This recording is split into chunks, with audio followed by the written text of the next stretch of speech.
C'est pourquoi, mes frères, c'est Paul qui s'adresse donc aux Philippiens.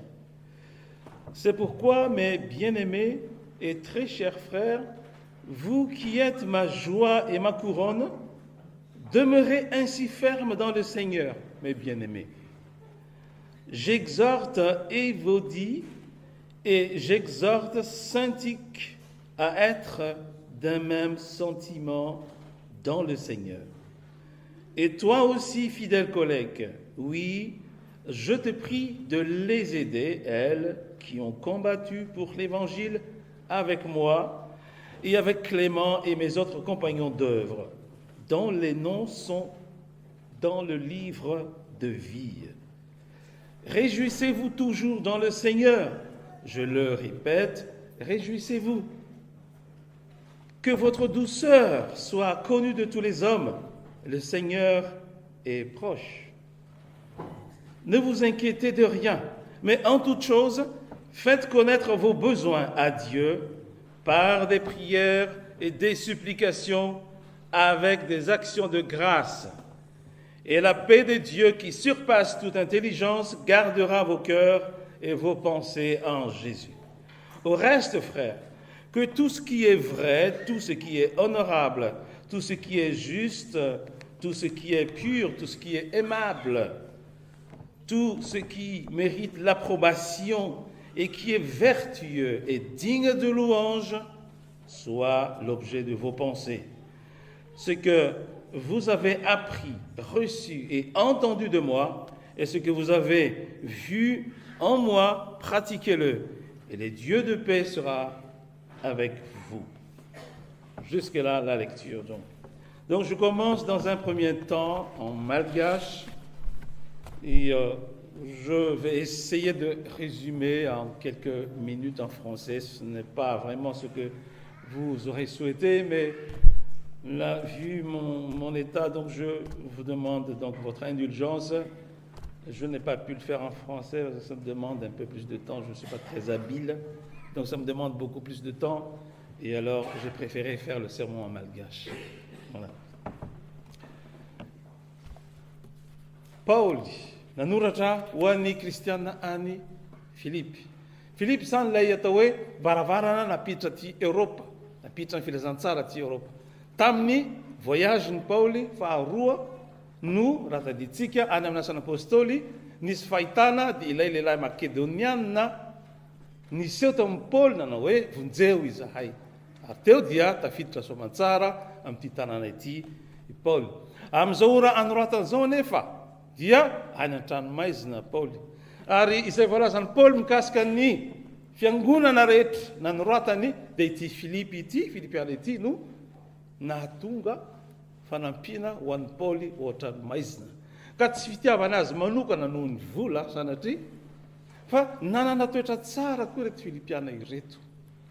Ka dia hitantsika teo, rentsika teo hoe manahoana ny fomba ny antsony ny Filipiana, antsony hoe malalako, mamanahy, ralahy, fifaliako sy sady boninahitro. Izany ny antsony Paoly anyreto olona ireto. Ny lohahevitra araka izay napetraka ny fiangonana reniny fitsika mana Madagasikara dia ny hoe mifalia amin'ny fitiavan'ny tompo. Mifalia zany hoe veloma ihany koa. Zany hoe aoka mihitsy hiaina ao amin'ny fifalian'ny tompo isika. Isanandro zany lay fifaliana ao amin'ny tompo. Eo koa dia mahafinaritra mandinika ilay tena malagasy velome. Kay le velome ty raha fa nahadinika zao dia restez vivant, soyez en vie. Zay le velome antsika malagasy mahafinaritra zay maniry soa olona ao anatin'ilay fanaova-mbeloma. Toera tsara ao an-tompo ianareo.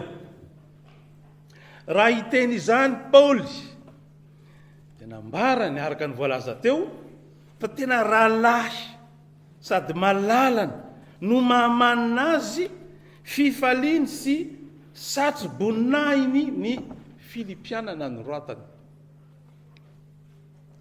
Faly izy, tena faly izy, milaza izany. Mahafinaritra ange zany rahalahy, ao na rahalahy.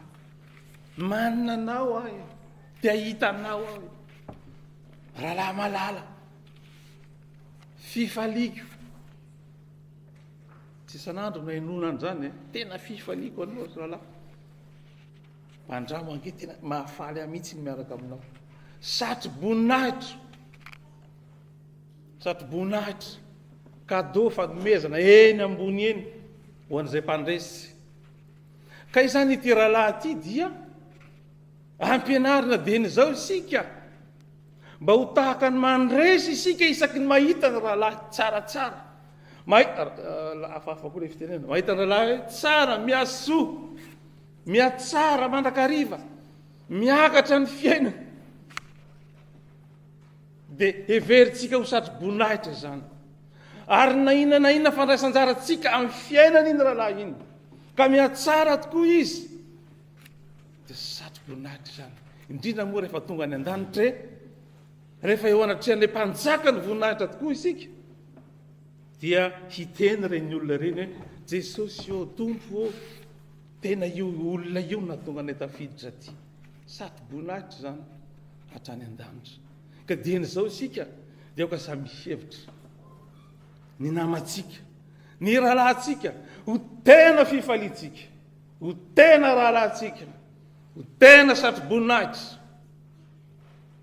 satria fantatrareo loatra mifanohitra amin'izany raha tsy satry boninahitra mantsy da rahalahy dia zavatra tiana ho vasibasiko izany tiana ho mavomavo zany ny rahalahy tiana hitsipozipozy zany ny rahalahy tsy izany no ilain'ny tompo amintsika tsy izany ny faniriany Paoly ary tsy izany ny toetra ny Paoly raha ity texte anjarantsika androany ity ary zao nitsarovo ity texte ity dia voalahatra fa tsy ny fidina akory hoe andeha hiteny atya androany ka ity texte ity no fidiko fa texte efa voalahatra hatrany amboalohany koa eto dia fa apetraka sahady ny fanontaniana zafady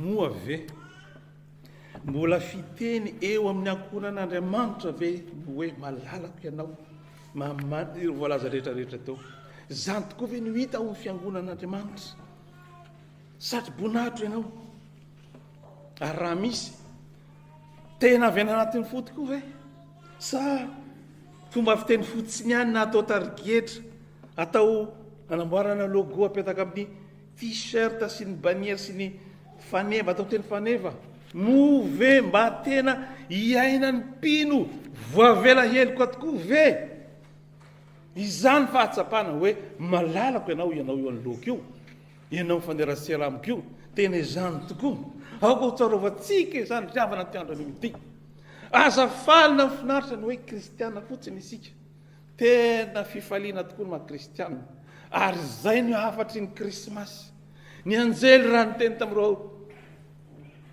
berger mpiandriondry milaza fifaliana ho anareo afa-pamonjy miteraka ary ny texte izay nivakitsika teo dia fifaliana ny fahaliana miravoravo amin'i Jehova maria reny Jesosy ny voky mankalaza faly miravoravo ary ny zaza ankibo mba nibitaka ihany koa ravoravo taolo ny olona rehetra Paoly faly noho ny amin'ny Filipiana ary iza mba ahoana firy amintsika kristiana zany tena mihevitra ny rahalahy tokoa ho tena fifaliana satry boninahiny sa vao miala ny trano isika sanatria raha mbola miteniteny ahinan'io raha mbola zao ny fihetsikina androany dia ataoko mahita ataoko malala ny anarako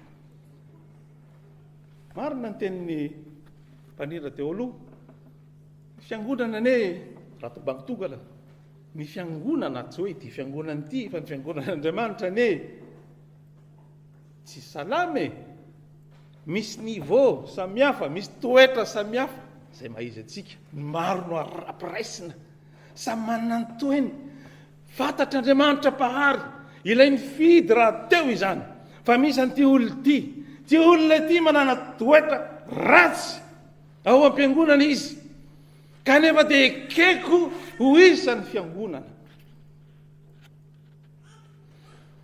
fantatro ty olona ity, fantatro loatra ny toeny, kanefa manambitamby azy mora. Ato amin'ity fiangonana Filipi ty ry havana raha ny eny tsara isika fa tsy tokony atoranareo izany, dia misy vehivavy roa izay tsy nitoetra tsara. Inona ny tsy fitoerany tsara? Misara-tsaina. Ireo olona reo nefa tsy mba olona mpanota, tsy mba olona venjivenjy eny anelakelan-trano eny, fa tena kristianina ary tena mpiara-miasa amin'ny Paoly tokoa, nitory filazantsara an'Andriamanitra ary mbola hiara-miasa amin'ny Paoly ihany, fa tsy mbola niteny hoe Paoly hoe mialahy na mangina. Ahoana ozy ny tenin'ny Paoly? Mananatra andreo aho izy, ary tsy vitany hoe mananatra azy, nanarina izy, dia mbola niantso namana renfort koa i Paoly hoe nareo Clémente sy nareo mpiara-miasa hafa ampio izy. Zay le texte teo, ampio izy. Haninona? Ampiana tao ina le olona mba hiova toetra, hiverina indray amin'le toetra tsara nananana.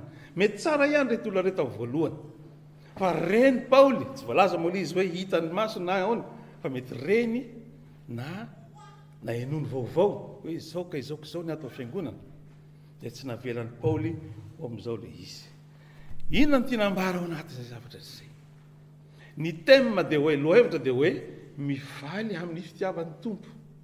Ka ny fifaliana amin'ny fitiavan'ny tompo izany a, lohevitra roa no resana androany. Ny voalohany dia hoe mila firaisan-tsaina tokoa izany fitoerana ao amin'ny fitiavan'ny tompo izany.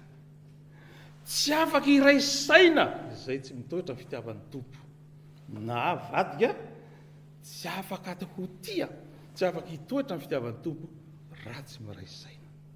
Niafatra voalohany ary ry havako, iraisasaina fa izany ny fitoerana ao amin'ny tompo.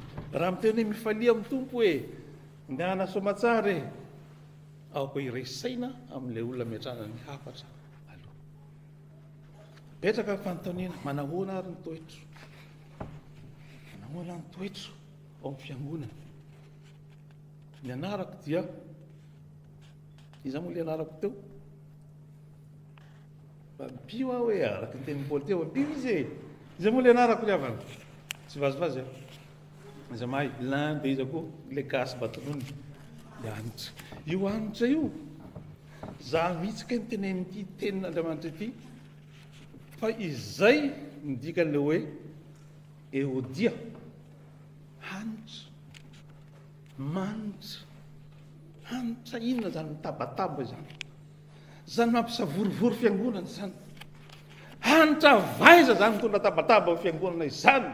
Izany ve no nametran'Andriamanitra ahy eto? Izany ve no hanitra ankasitran'Andriamanitra? Tsia! Raha mbola izany ny toetro, dia tsy mendrika ity toerana ity aho, fa dia izao zay miteny azy. Hanitra. Evodia. Syntyché, ny anaran'ilay dia manambitana, mananandro, tsara vitana raha ohatra ka azo tenenina ato amin'ny maha-kristianina izany, zany hoe olona manana an'Andriamanitra izany. Ka ny olona manana an'Andriamanitra ve, sy ny olona misy hanitra ve tsy afaka iraisaina, tsy afaka hijoro vavolombelona? Majanoko eo. Ny manaraka ny faharoa, ny voalohany dia hoe miraisaina ny mitoetra ao amin'ny tompo. Ny faharoa dia ny fitoerana ao amin'ny tompo koa dia hiainana isanandro isanandro. Ary ao anatin'izay no amaranantsika azy, mba tsy ho lava loatra le izy, dia rehefa miaina ao anatin'izany fitoerana ao amin'ny tompo isanandro zany isika, dia mazava amintsika reny teny reny asesin'ny Paoly avy ary amin'ny toko andininy fahaefatra hoe mifalia, aoka fantatry ny olona rehetra ny fandeferanareo, efa mbiakaiky ny tompo, aza manana inona fa aoka fivavahana, fifonana mba amin'ny fisaorana no entinareo manambara ny fangatanareo amin'Andriamanitra amin'ny zavatra rehetra. Ny vavaka zany ry havana,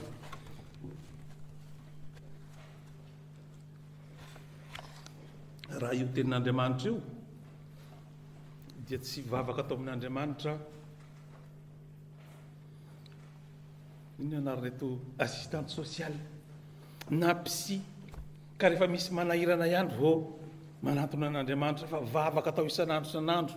Aoka ny vavaka fisaorana, misy zavatra kely mahazo dia misaotra, mifaly, mifona, mibebaka. Antsoina hibebaka ny kristianina, fa raha tsy mibebaka isika dia tsy afaka hitoetra. Izany ve no cultivenao an-tsaina isan'andro isan'andro am-po mitoetra ratsy, tsy maintsy mba hiova. Ary antenain'Andriamanitra hiova mihitsy amin'ity andro krismasy ity. Ny olona tiany mihitsy, ny olona tiany ny kristianina matoa mbola omeny an'izao hafatra izao. Ry hava malala, farany hoy Paoly, raha na inona marina, na inona manakaja, na inona mahitsy, na inona madio, na inona mahateo-dia, na inona tsara laza, raha misy atsara-panahy, raha misy dera dia hevero izany. Aoka ny sainao hihevitra zay tsara mandrakariva, hevero ary mifalia, aza mihevitra zay hiavinavina na hialona, fa hevero zay soa ka raho izany. Vonahitra ny eo an'Andriamanitra zay azy hatramin'ny talohako mandrakizay. Amen. En quelques mots, l'amour de Dieu déclare à tous les chrétiens de rester, de demeurer dans l'amour de Dieu. Mais pour bien demeurer dans l'amour de Dieu, il faut que les chrétiens s'entendent. Il faut qu'ils s'entendent. Et Paul doit annoncer cette parole parce qu'effectivement, dans l'Église, il y a quelques-unes, comme c'était l'exemple ici, quelques cas où deux femmes, ça aurait pu être des hommes, ne se sont pas mises d'accord, s'entendent pas bien, et qui provoquent des divisions, des troubles dans l'Église. Un tel esprit de division et de troubles ne vient pas de Dieu. Et ce qui est bien, et que je ne vais pas dire malgache, que j'ai oublié même, si vous restez dans l'obéissance de cette parole que Paul vient de dire, eh bien, votre nom est écrit dans le livre de Dieu. Ça, je ne l'ai pas dit à malgache, je l'ai oublié, parce que vous le savez. Vous le savez. Et ensuite, demeurer dans l'amour de Dieu, il faut que ça soit quelque chose de quotidien. Dieu n'est pas un assistant social, un psy ou un médecin, où c'est seulement quand ça va mal qu'on vient le voir. Dieu aime qu'on entretienne des relations avec lui. Et si ton frère est béni, ou ta sœur, que ça soit un sujet de joie pour toi. Ne sois pas jaloux. Et s'il est là avec toi et qu'il a un peu de succès plus que toi, réjouis-toi. Si tu arrives à te réjouir, Dieu est vraiment en toi. Mais si au contraire tu ne te réjouis pas, ce n'est pas Dieu qui a pris place dans ton cœur. Nous sommes les bien-aimés de Dieu. Il nous aime. Il veut nous sauver tous. Il veut vraiment que cette joie soit nôtre. C'est pourquoi cet après-midi encore, Dieu nous a donné cette parole. Et c'est les autres paroles avec, où un beau monde est dans la réjouissance. Il y a Anne, qui se réjouit dans le Seigneur. Il y a Marie qui se réjouit dans le Seigneur. Il y a le fœtus Jean-Baptiste aussi qui a bougé, lui aussi était dans la joie. Que cette joie soit réelle pour nous tous cet après-midi. Joyeux Noël encore et réjouissez-vous toujours dans le Seigneur. Amen.